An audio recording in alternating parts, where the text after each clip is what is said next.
views and opinions expressed in this program are those of the participants and do not necessarily reflect the views of BronxNet or the program underwriters.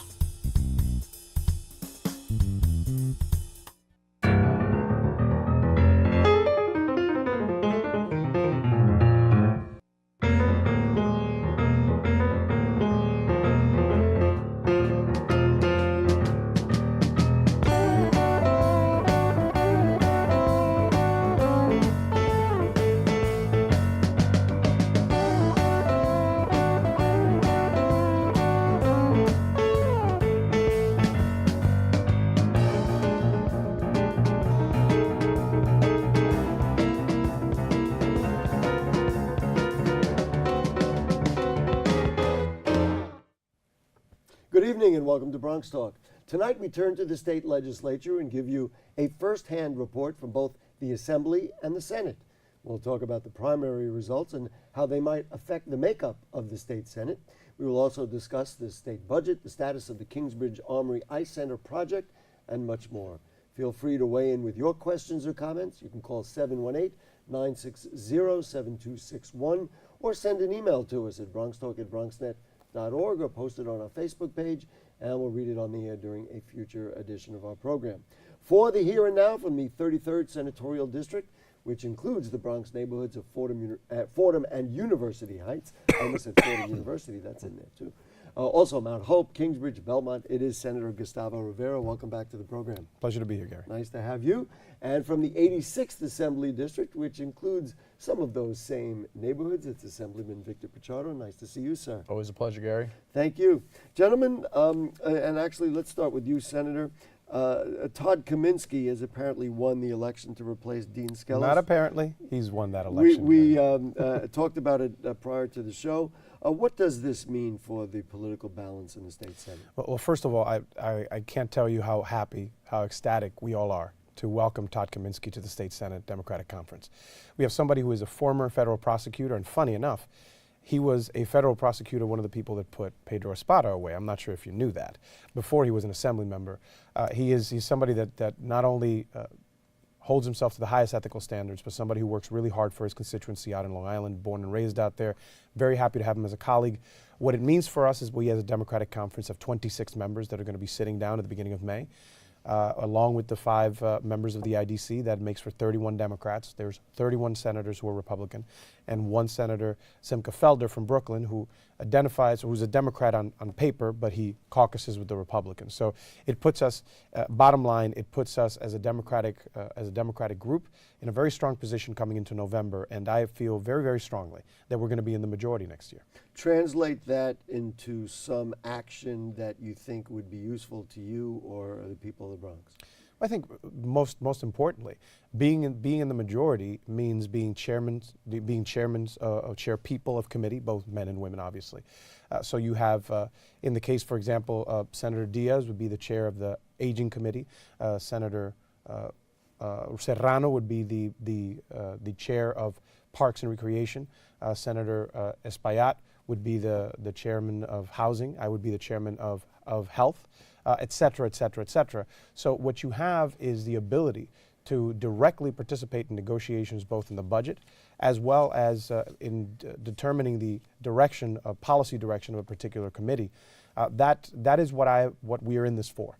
We want to make sure that we can be in positions of a certain level of power so that we can determine policy that we think would be positive for the communities that we care about. So I feel very strongly that we're going to be in that position come January, and I'm looking forward to the governing aspect of this, which is the tough part, but it's ultimately what we need to do. We need to govern, and we need to govern effectively. I'm going to ask both of you the same question. We'll start with you, Senator. There is this federal investigation going on into Mayor de Blasio's campaign activities. The allegations are that Team de Blasio tried to evade contribution limits by channeling hundreds of thousands of dollars through county and state campaign committee for Democratic candidates. They fought back today, saying the Board of Elections is selective on who they choose to investigate. So taking a step back, what do you make of this apparently antagonistic relationship between the governor and mayor, and has that made your job as a state legislator any more difficult? Well, I think ultimately we need, the city of New York is the largest city in the state of New York. We have 8 million people that live in the city of New York out of 20 in the entire state. There's a lot of economic activity and that happens right here in the city of New York. So it's incredibly essential that we have a good working relationship, that the mayor of the city have a good working relationship with the governor. There's been some challenging times in the last couple of months and years in that relationship, but I remain committed to working along with both the governor up in Albany as well as the mayor down here to make sure that we push policy that is positive for the entire city of New York and certainly for my constituency here in the Bronx. Is the governor out of line? What depends, what do you mean? Well, in other words, it seems very clear that he's made Mayor de Blasio a target. Do you think he's out of line? I think that something like that ultimately is not productive. We have to, look, we have, again, 8 million people in the city of New York. We have countless elected officials that go up to Albany every day or during the legislative session to make sure that we can get some stuff back for our constituency. Having a clash between the mayor and the governor doesn't lead to better policy. I think that we're going to talk about the budget and some of the things that ultimately didn't make it into the budget. It is unfortunate that some of the things were in there to begin with. We managed to fight back and we get a better result for the entire city of New York. So ultimately it is not productive to have two folks, it is said that when 2 elephants fight, it's the earth and the ants that get hurt. We want to make sure that doesn't happen. I have another metaphor that you have said that I'm going to use a little later on. Assemblyman, let's bring you into the conversation. Your thoughts about this apparently antagonistic relationship between the mayor and governor? Well, and I'm not going to ask either of you to weigh in on whether you think about the investigation. I realize that's out of both of your hands, but what do you think? Well, I mean, ultimately what I think what happens is that what my concern and my primary concern is serving my neighbors in the 86th Assembly District. And I want to make sure that I work not only well with the mayor of the city of New York, but also the governor of the state of New York to make sure that we're able to deliver for my constituents back home. And I think this is sort of as an aside, and it's interesting for sort of the political theater, but ultimately our jobs, and my job in particular, is to deliver for my constituents, and I think we've been able to deliver with the state budget, and ultimately what other beefs are happening between 2 grown adult men is their own concern, and quite frankly, it's not my concern. My concern is serving my constituents. So you think it has not affected you or your work or the Assembly's work at this point? I think I've been able to deliver as an Assembly member. And as far as the Assembly majority is concerned, I think we push back a lot on bad policies on both sides, regardless if it comes from the governor or the mayor or anybody else. And we've been able to deliver for our constituents back home, and that's ultimately the most important thing about anything that we do. You put out some material on ethics reform. Both houses, the former leaders of both houses are literally on their way to jail, and we don't have to count the number of corrupt elected officials who have been found so. It helped pave the way, I guess, for your ascension into the Senate, because your opponent is also sitting in prison right now. Talk about this idea of ethics reform. They did it in the city council, and that was gave everybody a raise, but eliminated the idea of outside income. Is that the kind of thing you would favor for the state legislature? I mean, for me personally, I consider this a full-time job. The moniker of this being a part-time, I don't think it's necessarily true. If I'm not in Albany during the legislative session, I'm in my district working, talking to my neighbors, going to community board meetings, going to precinct council meetings, going to non-for-profits, going to all number of events that are happening in and around my district. I mean, as far as I'm concerned with banning outside income, I make no outside income, so it doesn't affect me one way or another. Do you think it would be an effective tool? You know, a lot of the folks that have gotten in trouble over these issues have been on the issue of outside income, I think. And I think curtailing it or limiting it and making sure that your focus is at your actual job as a legislator, I think it's important. But not every single person in the legislature is an attorney. We have pharmacists, we have real estate property developers, we have small business owners, we have folks who do their jobs as an outside income and don't necessarily pertain to their job as legislators, excuse me. And I think we should be sensitive to that. And I mean, for me personally, if we ban outside income, it's not going to tip the scales one way or another, but I think ultimately the conversation of ethics reform needs to happen, and I'm glad that it's happening, but ultimately we need to get to a point where the public trusts the legislature as a whole, both the Senate, the Assembly, and the executive, that we are doing the people's business and we're focused on that. Let's talk about the $155 billion budget that was just 156, I believe. But who's Well, counting? I was going to say, I don't know where I lost a billion. Assemblyman, let's start with you. You happy? You think you did well? Are you frustrated on some levels? Talk to me how you feel. I think the process is interesting, but to be honest, I think we delivered a lot.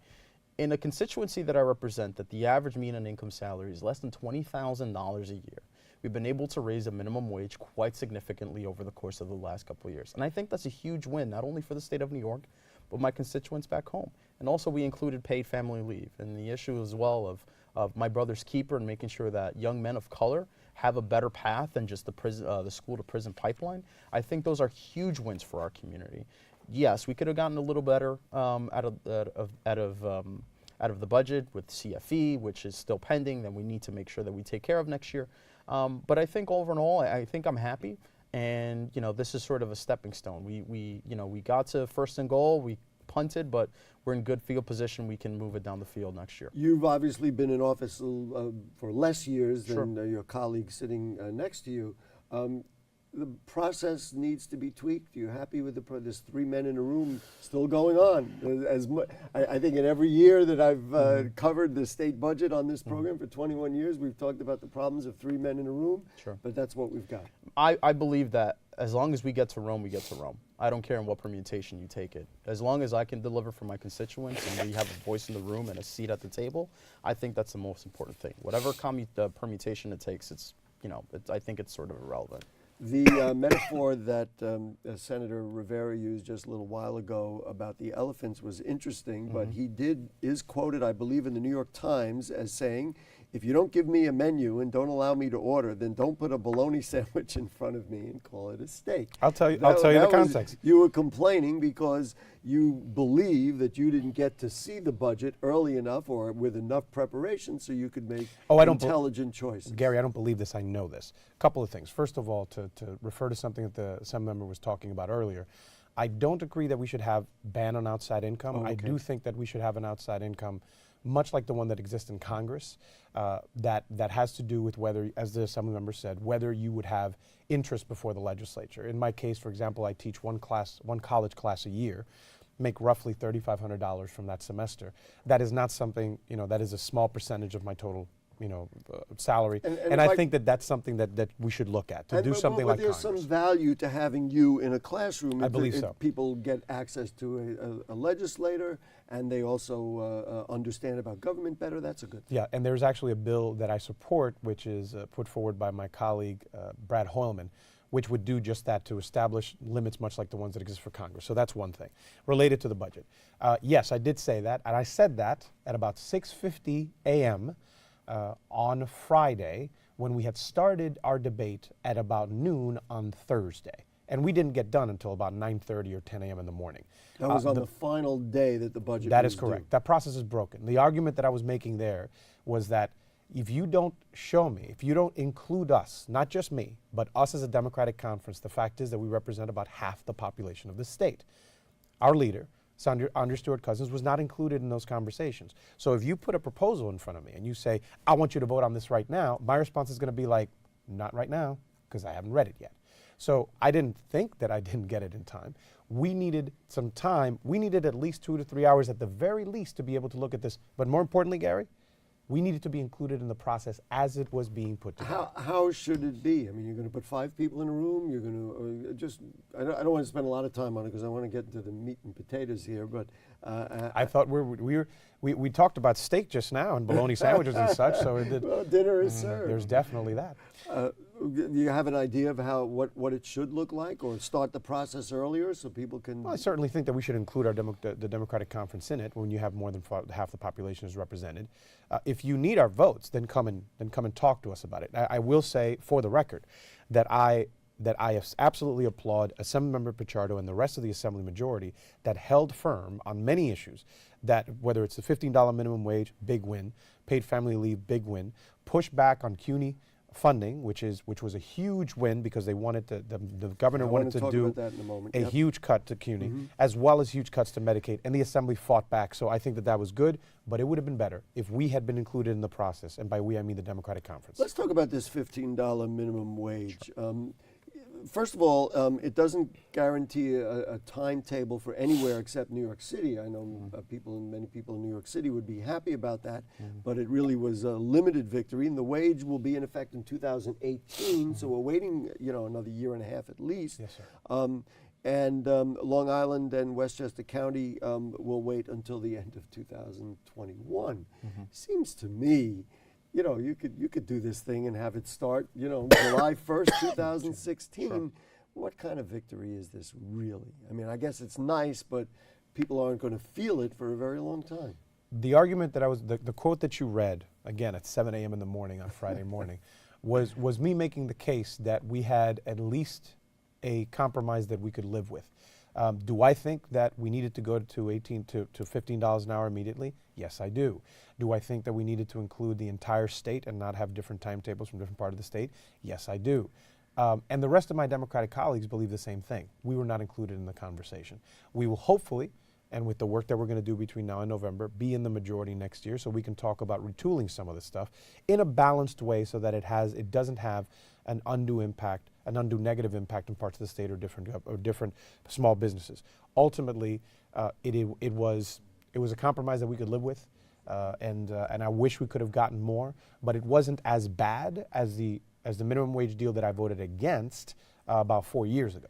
Your thoughts on the same question about the fact that it's nice, but it's delayed? Well, our dancing partners on the other side weren't necessarily interested in tangoing and understanding that, helping Republicans poor people. can't tango. Well, that's another story for another day. I got to get out of here. Just saying, Gary. But in all seriousness, though, we had a upper chamber that they didn't necessarily believe that paying poor people more money for the jobs that they did and keeping people out of poverty made fiscal sense. Well, the other side of that is not necessarily the payment; it's what damage it might do to businesses or small businesses. Well, you point to any time in history when we've raised the minimum wage to any degree, and we've hemorrhaged jobs, businesses shuttered, the economy collapsed. It's never happened. I don't buy that argument. And the reason why is every time we've seen a bump in the minimum wage, the GDP has grown, that the local economies have done better, that, Doña Juana from down the street can afford to buy a gallon of milk for her grandson who she's taking care of and doesn't have to live in a shelter, and she can actually pay her rent. And I think ultimately that's what the minimum wage does. Would I have liked it adopted sooner? Absolutely. But hopefully if we get better dancing partners on the other side, I think we can, write the whole script however we want. Democrats can tango, I'll have you know. That's an area we're not going to get into on this Merengue, we program. can salsa, a little bit of flamenco. Your leader, the Bronx's own Carl Hastie, wants the richest people of the state to pay for to have tax cuts further than was offered this year. If you earn less than $300,000 a year, you will get some benefit through this budget. It'll cost the state some $4.2 billion in 2025. Can the state afford a tax cut like this? Well, I think what the speaker wanted to get at and what the assembly majority wanted to get at is that we wanted to make sure that we taxed the wealthiest earners in the state of New York, which were roughly about 45,000 people, at a higher rate, and give people who are making significantly less a pretty significant tax break. Again, it's an instant infusion of money. It's an instant sort of stimulus that we've seen it worked on the federal level in the past. And again, it goes back to the point where we can take this as far as the other side allows us to, in the sense that we can negotiate a budget or whatever tax break that we can get. Again, I know that we can do better. And, I commend the speaker for basically standing firm and making sure that any harm that came to the city of New York was stopped.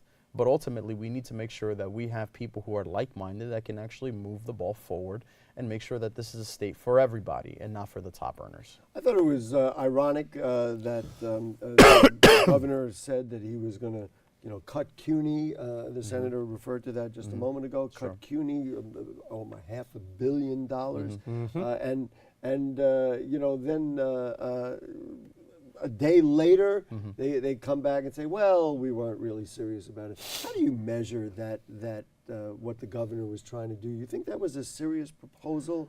And it certainly didn't sound realistic when it came out in the newspaper. I mean, if I could get into the governor's head, I'm pretty sure I'd be making millions and millions of dollars.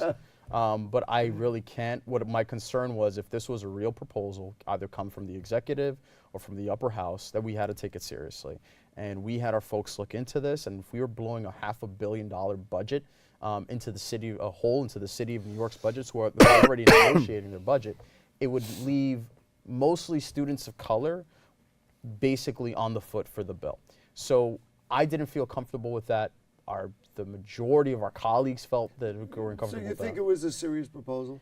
Anything that comes out of the executive or or the upper house, we have to take it seriously. If it's like, they're not going to do it, and then when the budget is signed and that's in the budget, like, how am I going to explain that to 18, 19-year-old kids who are trying to get an education and they get saddled with the debt? This is how I look at it. Go ahead. You have, I can say that Salma Hayek is my girlfriend. That does not make it true. So when I heard over and over again from many folks in the administration, meaning the governor's administration, that CUNY is going to be fine, my response was, what I'm going by is not by what you're telling me, but what I see in the paper that's in front of me. That is a disastrous cut to the City University of New York. We're not going to allow it to happen, and we're going to call you out as many a times as we had to. And I'm very glad that ultimately the decision was made that was going to be pushed back. Let's go to the telephone. Our next topic is going to be the Kingsbridge Armory, which I want to talk about, but it is Bob from Bronxwood. Hello, Bob. How are you, sir? Yes, how are you, Gary? Senator Good. Rivera, Assemblyman Machado. Now, I want to go Wait a back minute, is to that the Bob beginning of Press? the program to something the senator said. Go ahead. He said that if Democrats win the majority in the state Senate, that there would be chairmanships for certain people. Senator Diaz, though, has announced that he wants to run for Annabelle Palmer's term-limited seat, so why would he get a chairmanship? And you also mentioned that State Senator Espaillat would get a chairmanship, but both of you are endorsing the senator for Congress.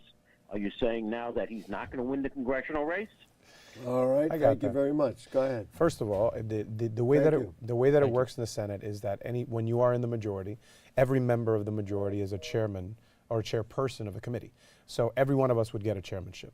And Bob is right. Thank you for pointing that out, Bob. I do endorse Adriano Espaillat for Congress, and I believe he will not be a colleague next year. As far as Senator Diaz, if he does run for that term-limited seat, he will still be a senator in 2017. And so therefore he would get a chairmanship as well. The point is that the Democratic Conference would have the folks, Marty DeLon would be the chair of transportation.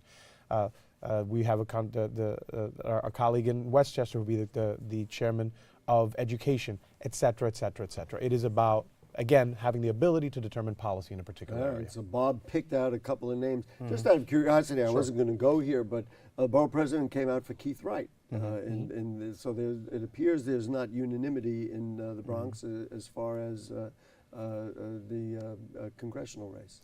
Well, I mean, when I made this decision to endorse Senator Espaillat for Congress, I had to understand and look at what my neighbors wanted and who they wanted as their representative in Congress.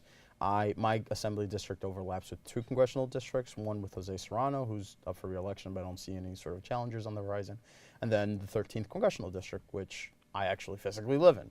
And a lot of the folks that I've spoken to on this issue, they really support Senator Espaillat. But with that being said, we have a lot of qualified individuals who are running for Congress. My friend Keith Wright in the Assembly, who's the chair of the Housing Committee. Assemblymember Guillermo Linares, who represents the Washington Heights area. I consider all these gentlemen my friends, which made the decision even harder. But ultimately, it's not about personal relationships, about who can deliver for our constituents, and I believe Senator Espaillat is the better choice. Let's just take another phone call, and I really want to make sure we have time to talk about the Armory. It's Aldo Perez from the Bronx. Hello, Aldo. How are you, sir? Are you with us? Yes, sir. I'm Yeah. right Aldo. here. So what do you got? How are you? Good. How are you doing? We're doing good. evening. Ask your question, please. Good evening, Senator Gustavo Rivera, Assemblyman Pichardo. How are you doing, sir? How's it going, man? Ask the question. We don't have a lot of time. Yes. My question is, what accountability is there going to be with KNIP actually informing the community on a more responsive matter in regards their new instance of actually filing an injunction in court? Okay, so you've said, thank you very much for the question. You've segued perfectly into my next topic. The subject is the Kingsbridge Armory. There has been a lawsuit and then a compromise proposed by the city. Where are we at as far as that goes? Well, as far as the compromise that was that you've read about in the newspapers, I was approached by members of the administration, of the mayor's administration, saying that they had a proposal for a compromise. Where I looked at it and it looked like something that was workable.